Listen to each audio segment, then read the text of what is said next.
Mbappé no Arsenal, a arbitragem decide um clássico. Carille, mais treinador que Tuchel, está sacramentado, meus amigos. Mbappé vai embora. Mas pra onde? Pro Real, pro Liverpool ou pro Arsenal? As únicas coisas que estão garantidas aqui é que o Tartaruga Ninja vai embora. E aonde quer que ele vá, ele vai ser protagonista. Só não tanto como Bruno Mota e Edna Alves, que simplesmente decidiram clássicos no futebol brasileiro. Talvez se os dois árbitros fossem jogadores do Bayern de Munique, os bárbaros não estariam uma lástima. Tudo isso e muito mais sobre o mundo do futebol brasileiro e europeu, bem aqui agora. Quando éramos crianças, costumávamos a dar altas risadas com o Chaves e o Kiko, zoando a arbitragem do futebol, falando que todos os juízes são cegos. Apesar de ser bem engraçado na época, parecia um pouco de exagero. Já hoje, a história é bem diferente. Mesmo com o VAR, novas regras e tecnologia com impedimento semiautomático, o que deveria melhorar o jogo e tornar as partidas mais justas. Mas o que temos visto é uma verdadeira palhaçada. Longos períodos para revisar lances óbvios, erros interpretativos,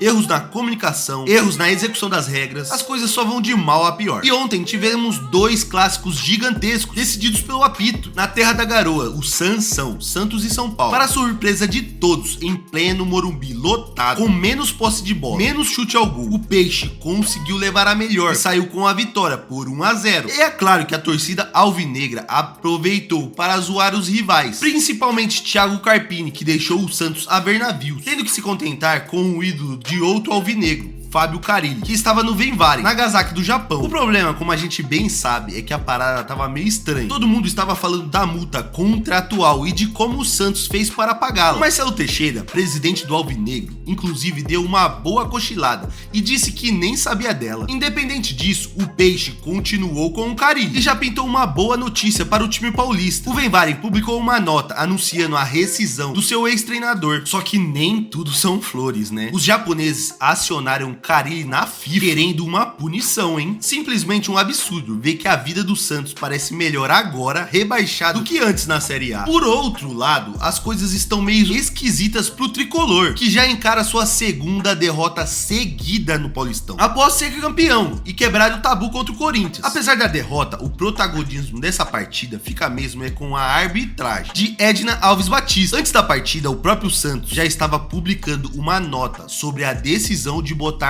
uma árbitra nessa partida. E para muitos, inclusive o presidente do São Paulo, Júlio Casares, a nota pressionou a árbitra a errar e contribuiu diretamente com a marcação do polêmico pênalti. Você acha mesmo que o tricolor foi garfado pelo Peixe? Deixa aqui nos comentários. Outro clássico que também tivemos ontem foi Fluminense e Vasco, em pleno Maracanã. Diferente do derby paulista, as coisas aqui acabaram em 0-0. Mas, igual ao Sansão, tivemos polêmicas na arbitragem, e até pior. Mesmo como nomes como Cano, Renato Augusto, Payet, Vegete, dentro das quatro linhas, o protagonista foi Bruno Mota Carreira, o principal árbitro da partida, que trabalhou em conjunto com o VAR e do gramado para manchar o espetáculo. Foram 2 gols anulados de maneira duvidosa e um pênalti não marcado para o gigante da colina. Após a partida, tanto Vegete, que estava em campo, como Alexandre Mota, diretor de futebol, reclamaram da arbitragem. O Vasco ainda publicou uma nota afirmando que solicitará à Federação Carioca a suspensão de Bruno Mota, o árbitro, ressaltando a decadência do Cariocão e esculachando as condições do gramado do templo do futebol. Vale lembrar que o Flamengo já havia reclamado da situação do gramado. Tite afirmou ser inadmissível que um gramado esteja sendo tão mal cuidado. Só para fechar os estaduais e passar a régua, ontem o Corinthians também entrou em campo e teve sua segunda vitória seguida no Paulistão, 4-1 no Botafogo de São Paulo, tendo como destaque Rodrigo Garro e principalmente o Wesley e Romero e o Yuri Alberto. Inclusive, esses dois últimos até chegaram a 3 gols na competição e estão em sexto na artilharia do campeonato. Quem diria, hein? O Corinthians, inclusive, recebe Pedro Henrique, zagueiro do Internacional, para fazer exames antes de assinar o contrato, com um valor de 1,2 milhões de dólares para o Inter. Além disso, o time do povo ainda mira a contratação do zagueiro Kaká do Furacão, e ainda soltaram uma nota de esclarecimento que os valores de Igor Coronado estão sendo ajustados. De qualquer jeito, a folha salarial do Timão vai pesar esse ano, hein? Com a chegada de Coronado e Mateuzinho, e serão cerca de 20 milhões de reais por mês, meus parceiros. O Bragantino venceu a Ponte por 1-0, o Botafogo ganhou com propriedade do Volta Redonda por 3-0, o último 3-0 do Glorioso tinha sido em cima do Bahia em agosto de 2023. E Thiago Nunes destacou a maturidade dos seus jogadores e afirmou que essa é a consciência de um time forte. Já na Europa, meus amigos, ela voltou. A nossa querida Champions League. Antes de ontem, o Real ganhou do RB Leipzig de 1-0 com um golaço de Brahim Dias, que infelizmente saiu machucado da partida. Mais uma preocupação para o departamento médico dos merengues. E um destaque grande vai para Vini Júnior, que jogou muito e amassou nessa partida. Quase fez um golaço. Recebeu elogios de Carlos Ancelotti, que chamou o brasileiro de melhor jogador do mundo. Também tivemos City e Copenhague. E apesar da falha de Ederson empatando momentaneamente a partida, o time de Guardiola não teve trabalho para garantir a vitória na Dinamarca por 3-1. E ontem, Lazio e Bayern de Munique, quando todos esperavam que o Bayern fosse dar um show para mostrar que já tinha se recuperado dos 3-0 contra o Leverkusen pela liderança da Bundesliga, é que fomos surpreendidos com uma vitória de 1-0 da Lazio. Não é um placar tão ruim, é completamente reversível, ainda mais se falando de Liga dos Campeões. O grande problema é o jeito que os bárbaros estão jogando. Não lembrei nada daquele Bayern de antigamente, de 2020. Eles não sabem fazer pressão, não conseguem defender e não têm jogadas ofensivas. E o Upamecano oscila entre partidas ótimas e o inimigo do time. E apesar do jogo bem mais ou menos, todo o nosso apoio ao francês que sofreu insultos preconceituosos no Estádio Olímpico, sinceramente é um milagre que Tuchel ainda esteja no cargo de treinador. Ou será que não? Hans Flick já está dando sopa no mercado há um tempo, porém falta pouco para a temporada europeia chegar ao fim, onde vai chegar oportunidades para os times contratarem. Xabi Alonso, que já vem fazendo um trabalho surreal com o Leverkusen e que nunca foi campeão da Bundesliga até agora, e o meme vai acabar. O problema é que o Bayern vai ter concorrência. O próprio Liverpool, que vai perder o Klopp, já está de olho no espanhol. E até lá, Hans Flick já pode assinar com outro time em 2023. O alemão já foi especulado pelo Chelsea. Somado ao trabalho importante de Pochettino, esse interesse dos Blues pode voltar a crescer. Será que vale a pena para o Bayern arriscar? A outra partida da Champions ontem foi do PSG e do Real Sociedade. Os espanhóis até fizeram um jogo corajoso no Parque dos Príncipes, levando vantagem no primeiro tempo em mais um apagão do PSG, negado por Luiz Henrique. Felizmente para os franceses, o homem resolveu. Kylian Mbappé, que fez um gol, mandou na trave outro lance e iniciou a jogada que resultou em um gol do garoto Bradley Barcola. Após a partida, os jogadores de Madrid até chamaram o cara de melhor do jogo. Por falar do Tartaruga Ninja, tivemos novas notícias da novela de Mbappé, se deixou ou não o PSG. E o melhor da novela agora é para onde vai Kylian Mbappé. O atacante afirmou que vai meter o pé de Paris em julho. O acordo entre cavalheiros do presidente do PSG, dos 100 milhões de euros por temporada, caíram por terra. Resta saber agora para onde. Já sabemos que o Real é o favorito na corrida, mas segundo o The Independent, jornal britânico, a administração da camisa 7 por Henry pode levar ele a Londres. Essa seria uma das escolhas. O problema é que o Arsenal não tem tanto interesse assim pelo jogador por conta de um fator: salário. Já é especulado que o Tartaruga Ninja pediu 50 milhões de euros por ano ao Real Madrid, mais luvas de 120 milhões. E como o fair play da Premier League é o mais rigoroso, tanto o Arsenal como o Liverpool estão procurando fugir de um salário que ocupe muito espaço em suas folhas salariais. Sendo assim, parece que o time da capital espanhola venceu. Enquanto os ingleses fogem do francês Kylian Mbappé, eu espero que você não corra para outro vídeo sem deixar o like neste aqui. Isso ajuda demais o nosso trabalho. E já aproveite para se inscrever no canal e ativar o seu sininho. Agora fica a pergunta para você: o Mbappé está certo em cobrar tão caro assim pelos seus talentos? Ou ele deveria reconsiderar para ter um leque de opções maiores?